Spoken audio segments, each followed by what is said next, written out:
School کی عمارت پر صبح کی دھند چھائے ہوئے تھی۔ گھنٹی کی آواز جیسے ہی فضا میں گونجی، بچے آہستہ آہستہ کلاس رومز کی طرف بڑھنے لگے۔ ان کی بستی باری نہیں تھی مگر دل بوجھل تھے۔ اسکول میں علم سے زیادہ خوف پڑھایا جاتا تھا اور اس خوف کا نام تھا سر جمیل۔ سر جمیل اسکول کا وہ استاد تھا جس کے قدموں کی آواز سن کر بچے سانس روک لیتے تھے۔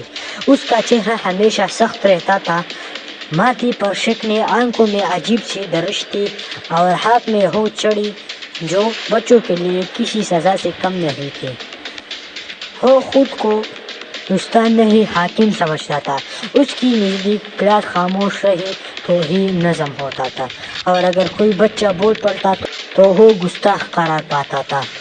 اسی کلاس میں علی نام کا ایک بچہ پڑھتا تھا۔ علی غریب گھر سے تعلق رکھتا تھا۔ اس کے کپڑے سادہ تھے، جوتے پرانے، مگر آنکھوں میں خواب تھا۔ وہ پڑھنا چاہتا تھا، آگے بڑھنا چاہتا تھا، مگر ڈرتا بہت تھا۔ اس کی ماں بیمار رہتے تھے اور باپ پوری دن مزدوری کر کے گھر چلاتا تھا۔ علی اکثر رات کو موم بتی کی روشنی میں پڑھتا، مگر صبح وہی ڈر اس کے ساتھ اسکول آ جاتا۔ جب سر جمیل کلاس میں داخل ہوتا تو ایسا لگتا جیسے خوشی باہر چلی جاتی ہو۔ بچے سیدھے ہو کر بیٹھ جاتے، کسی میں ہمت نہیں ہوتی تھی کہ سر اٹھا کر بھی دیکھ لے۔ اس دن بھی یہی ہوا۔ سر جمیل نے رجسٹر پٹکا، کرسی کھسکائی اور بغیر سلام کے پڑھانا شروع کر دیا۔ اس نے سوال پوچھا مگر کلاس میں خاموشی چھا گئی۔ سب کو جواب آتا تھا مگر کوئی بولنا نہیں چاہتا تھا۔ سر جمیل کی نظر علی پر پڑی۔ اس نے اسے کھڑا ہونے کا حکم دیا۔ علی کے ہاتھ کانپ رہے تھے، خون ہل رہے تھے مگر آواز نہ نکلی۔ یہ خاموشی سر جمیل کو اور زیادہ غصہ دلا دیتی تھی۔ اس نے چھڑی اٹھائی اور بغیر کچھ سنے علی کو مارنا شروع کر دیا۔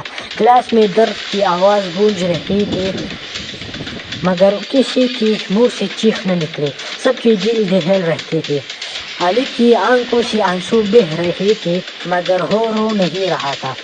وہ بس ایک ہی سوال سوچ رہا تھا کہ کیا غلطی کرنا اتنا بڑا جرم ہے؟ کیا استاد کا نام مارنا ہی ہوتا ہے؟ اس دن علی کے دل میں کچھ ٹوٹ سا گیا مگر اسے ٹوٹنے کے ساتھ ایک عزم بھی پیدا ہوا۔ یہ روز کا معمول بن چکا تھا۔ کوئی بچہ ہنس دے تو سزا، کوئی سوال پوچھ لے تو ذلت، کوئی جواب نہ دے سکے تو مار۔ سر جمیل کے نزدیک بچے انسان نہیں، غلطی کرنے والی مشینیں تھیں۔ والدین کئی بار شکایت لے کر آئے مگر انتظامیہ خاموش رہی کیونکہ سر جمیل نتائج اچھی دیتا تھا اور یہ سب سے بڑا بہانہ تھا۔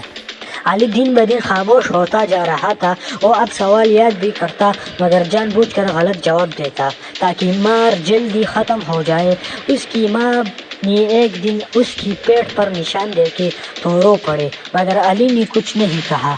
وہ نہیں چاہتا تھا کہ اس کے باپ کو مزید پریشانی ہو۔ پھر ایک دن اسکول میں ایک نیا واقعہ پیش آیا۔ ایک چھوٹا بچہ جو پہلی بار اسکول آیا تھا سر جمیل کے ڈر سے کلاس میں پیشاب کر بیٹھا۔ پوری کلاس ہنسنے لگی مگر علی کی آنکھیں بھر آئے۔ سر جمیل نے بچے کو ذلیل کیا، اسے کلاس سے باہر کھڑا کر دیا۔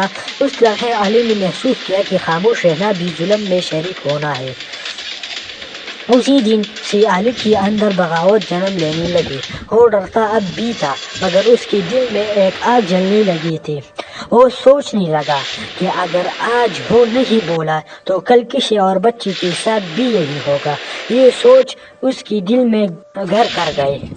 کچھ ہفتوں بعد اسکول میں سرکاری انسپیکشن کی خبر آئی۔ پرنسپل، افسران سب آنے والے تھے۔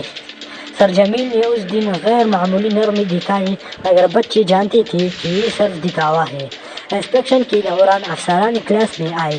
سب کچھ نارمل لگ رہا تھا مگر علی کا دل زور زور سے دھڑک رہا تھا۔ اچانک افسر نے بچوں سے پوچھا، کیا آپ کو کوئی مسئلہ ہے؟ کلاس خاموش تھی پر پھر علی کھڑا ہو گیا۔ اس کی آواز کانپ رہی تھی مگر الفاظ سچے تھے۔ اس نے کہا، سر، ہمیں مارا جاتا ہے، ہمیں سوال کرنے کی اجازت نہیں، ہمیں ڈرایا جاتا ہے۔ کمرے میں